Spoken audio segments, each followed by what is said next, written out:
also unprecedented in that today marks the second time under your leadership, distinguished Senator Godswill Akpabio, that this hallowed chamber will be setting time aside to celebrate distinguished Senator late Edwin Clark, because as soon as his demise was announced, there was a motion on the floor of this House, of this Senate, which was thoroughly debated, and were able to pay a glowing tribute.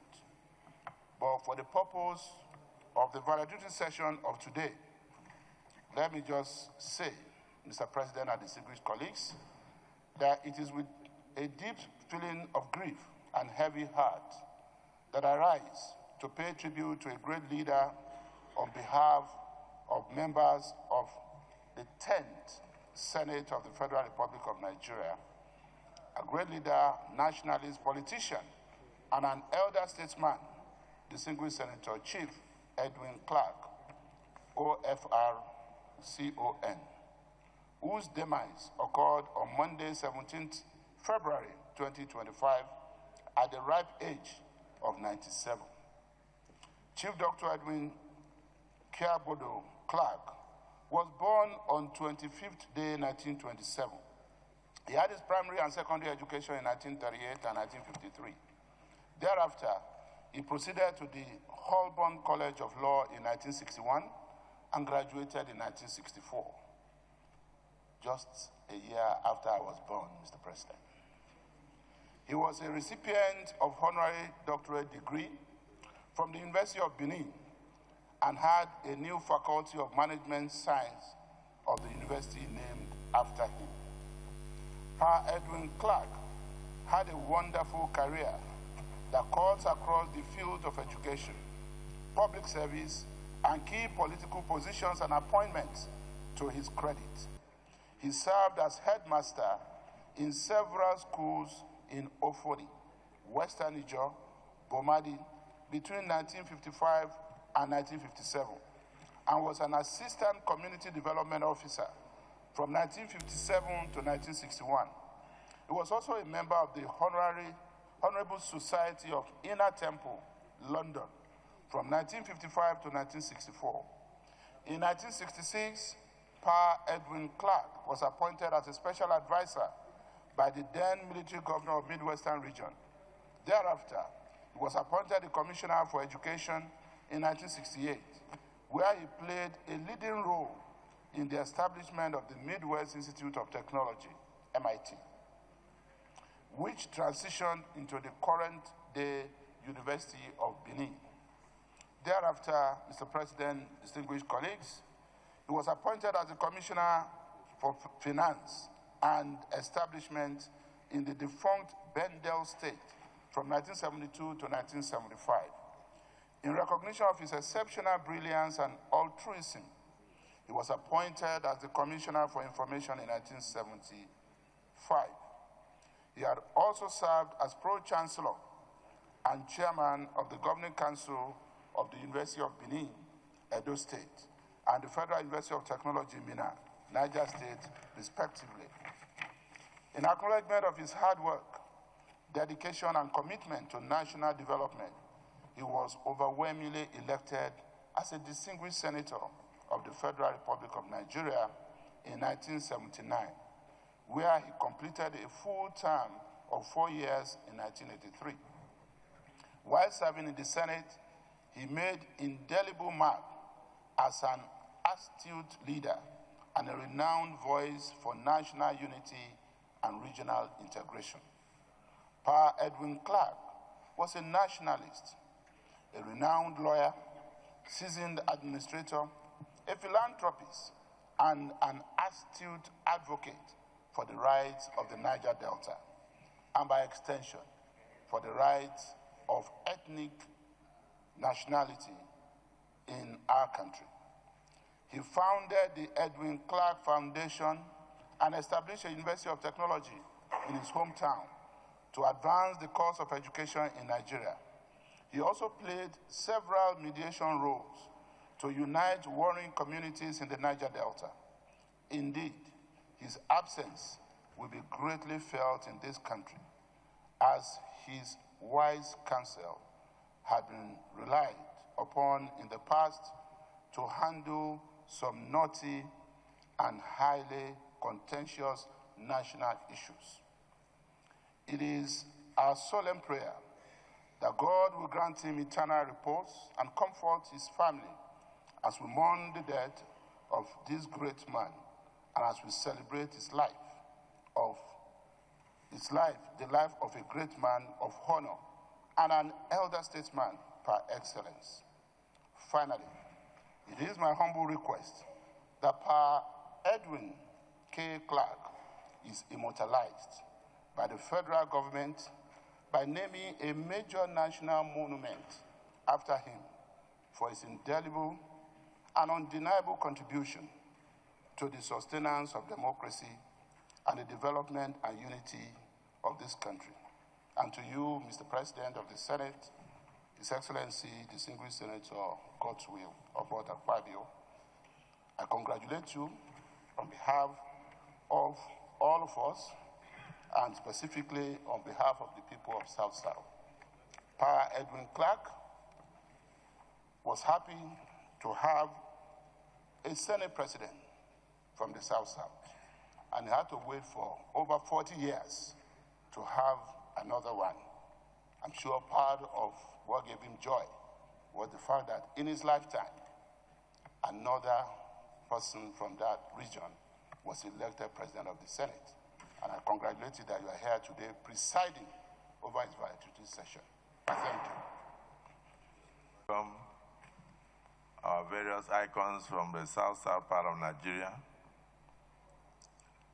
led particularly by the president of PANDEV and my senior brother, in fact, senior Ambassador Igali. I happen to have had the privilege of schooling with him in Federal Government College, Port Harcourt. And I was a very good student. So whenever I was a good student, so whenever I visited him in the University of Port Harcourt, he would give me dodo and also rice to eat. So today is the president of PANDEV. I welcome you, especially. And I don't know, in the course of the introductions, whether we welcome one of the landlords of the Senate, who has spent almost 20 years inside this hollow chamber. And so, together with Senator Baribe and others, we used to call him the ancestor. I'm talking about no other personality than my brother, James Manager. Distinguished Senator, did we welcome you? We did. I just want to re-emphasize. Of course, our icon, Distinguished Senator Itagiwa, but it wasn't your fault. It was because of an attempt to get the right person on the seat. So, but today, through your advice, the Senate is very stable. Our leaders, Distinguished Senator Edwin, and I just needed to point out, Distinguished Senator Edwin was a principal officer of the Senate, and at the time, the President General of PANDEV, and he's also here. Seeing all of you with Senator Henshaw, former chairman of NDDC, and then looking around, even the youngest leader of the South-South and National Commissioner in the National Assembly Service Commission, Madam Mary Ekpeyon. I'm happy that the older ones are handing over to the new generation. So for the family of Edwin Clark, particularly the brother, the children, the wife, and the rest, I noticed that among the sons was Ibrahim, which already shows that Edwin Clark was a nationalist. Ibrahim, Ibrahim Edwin Clark. Am I right? Or is it Hassan? Ibrahim? What's the first name?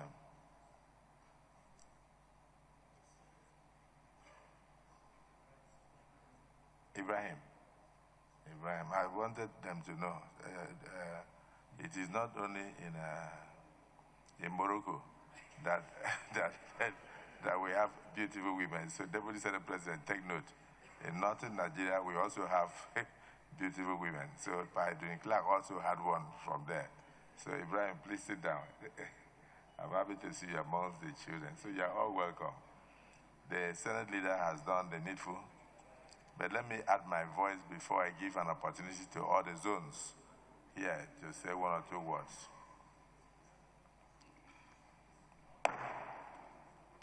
Now, my brief, we had already had a valedictory session for Edwin Clark as soon as we heard. But today, in the presence of the family, just to acknowledge that I also took a retinue of senators and I went to the family where I paid the respect on behalf of the Senate. And now that the burial obsequies have started, the family has deemed it necessary to come and thank us for all the recognitions given to Edwin Clark. And so this is again another valedictory session. In the midst of a lot of things that we have to do today, whether it takes us to unite, we need to recognize this man for what he stood for and for what he left behind, a legacy of truth for Nigerians. So let me say that my small title of my tribute, just one page, is the sunset of an era. The sunset of an era. To Sir Edwin Clark, from His Excellency the Senate President.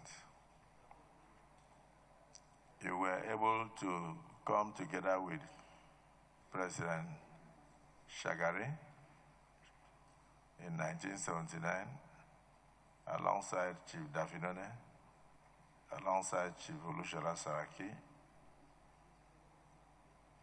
Many of them have blessed memory. And you produced a Senate President in Dr. Joseph Wires for the South-South. 45 years later, I came to your house. I'm talking to him. He's listening. Only the eyes are closed. And I consulted you. You gave me advice.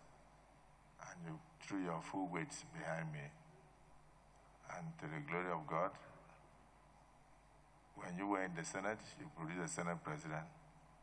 In your exit, you also produced a Senate President.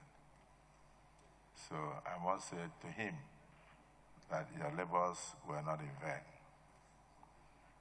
So today, we do not merely mourn a loss of a colossus, but we are marking the passing of an era. We are gathered together with the family and elder statesmen of Niger Delta region to pay this solemn tribute to Sir Edwin Clark, a lion in Nigeria's political forest, a sentinel of justice, and a patriarch of uncommon courage. Let history record that in our time,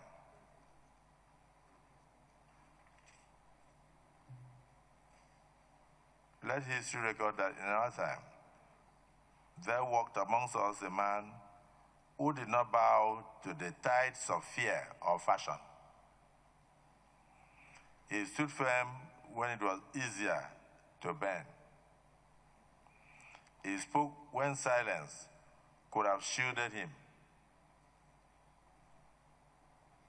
And he loved Nigeria, not for what Nigeria was, but for what she hoped Nigeria would become.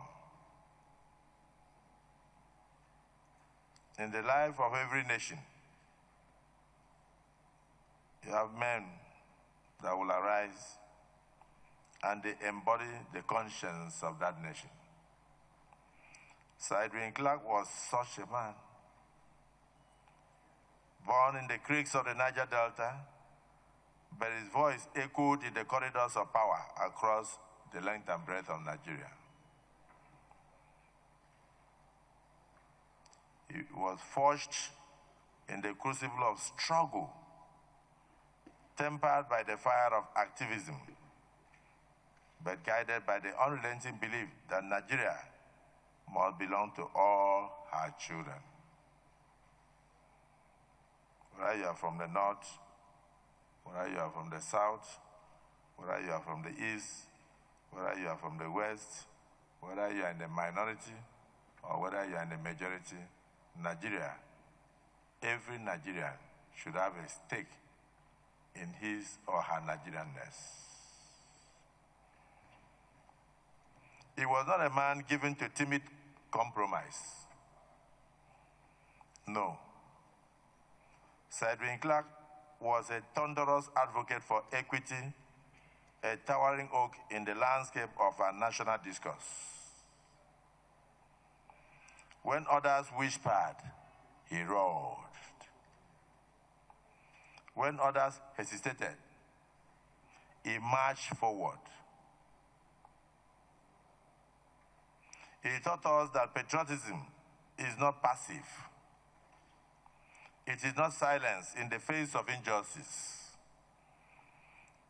but it is a sacred obligation to speak, to challenge, and to build a better world. His public life stretched across generations, from the First Republic to this Fourth Republic. And with each administration, he lent his wisdom. Whether the wisdom was welcomed or not, Edwin Clark lent his wisdom to each and every administration and every generation. He was never a fair-weather elder or a fair-weather friend. He gave counsel in crisis, and he gave criticisms even in comfort. In a nation often caught between memory and promise, Sir Edwin Clark reminded us of both what we had overcome and what we still must overcome to build a better Nigeria. To the youths of this nation, let me say this to you. The greatness of Sir Edwin Clark was not that he held offices, but that he held conviction. He wielded no sword, but struck down ignorance with the power of truth. His greatest title was not that of minister or that of elder statesman, but that of what? Patriot. He was a great patriot for Nigeria. That was his greatest title, Patriot Edwin Clark. Let no one mistake the finality of this moment. We have not only come together today to signal the commencement of the burial of a man, but we are here to commence the burial of a monument. The monuments that inspired all generations. Monuments do not decay, but monuments remind us and continuously call us to higher duties. And so in this hour of national loss, let us not weep as those without hope. Let us rise with renewed dedication to the dreams that Edwin Clark carried. Let us remember that the light of a true patriot does not go out. That light passes like a torch into the hands of those still running the race and willing to remain patriotic. So to his family, the torch has been passed to you. We want to extend the gratitude of a grateful nation to the family of Pa Edwin Clark, that you produced a man who died with his conviction and who spoke the truth against injustice throughout his lifetime.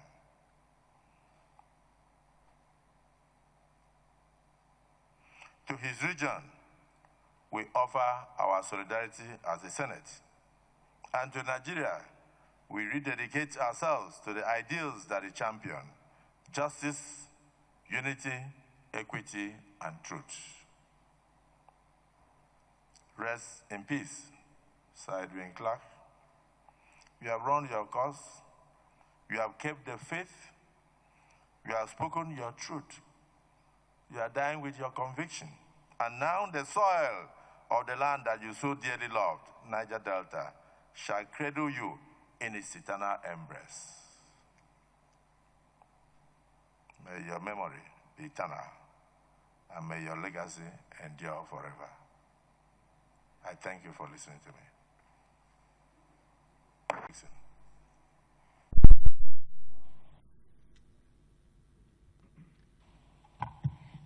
Thank you very much, Mr. President. Nothing really to say. You have said it all. The senator from Bayelsa and the senator from Delta, they have all said this man was so dear to my family personally, to my father, to my living mother, and to everyone, even from his house here to my place. He comes to visit me. His brothers, his everybody, his children, the people there, I always come to see him. So for me, it's emotional to speak again. If you will accept me, that I say, may his soul rest in peace and we'll meet again. Thank you very much.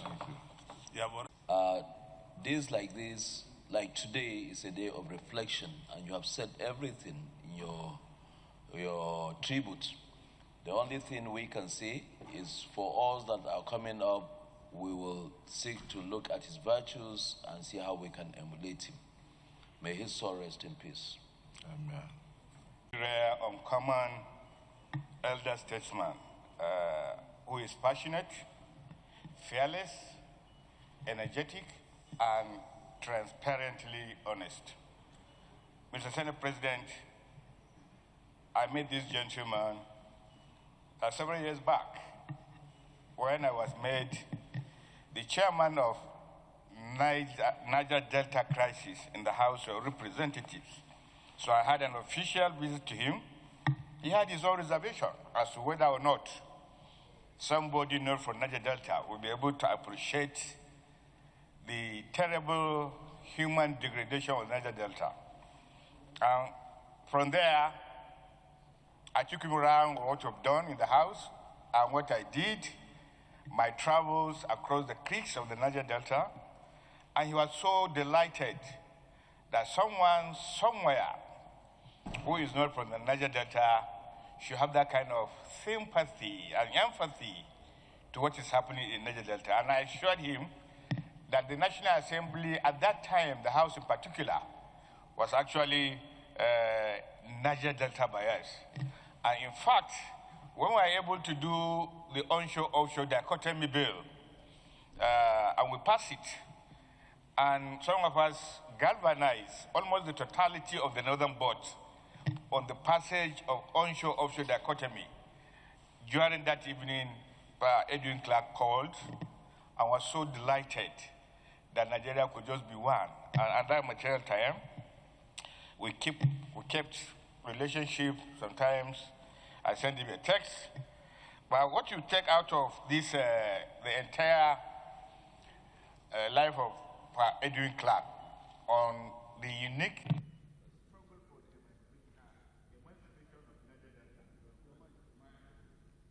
the emancipation of the Niger Delta is truly the emancipation of every struggle in Nigeria.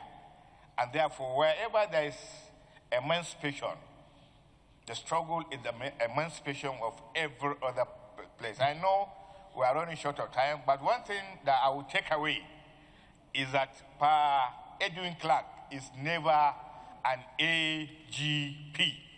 That means any government in power. He speaks truth to power. Just like you said, Mr. President, you look at that man at that age, he's a voice of voiceless. And when he speaks, every nick and cranny of this country listen. And that's why a character like that. And when he died, I was taken aback whether or not we are going to have somebody that has that capacity, that energy, that drive to be able to speak for Niger Delta, for the Ijaws, for Southern Nigeria, and for Nigerians at large. May the soul of Edwin Clark rest in peace.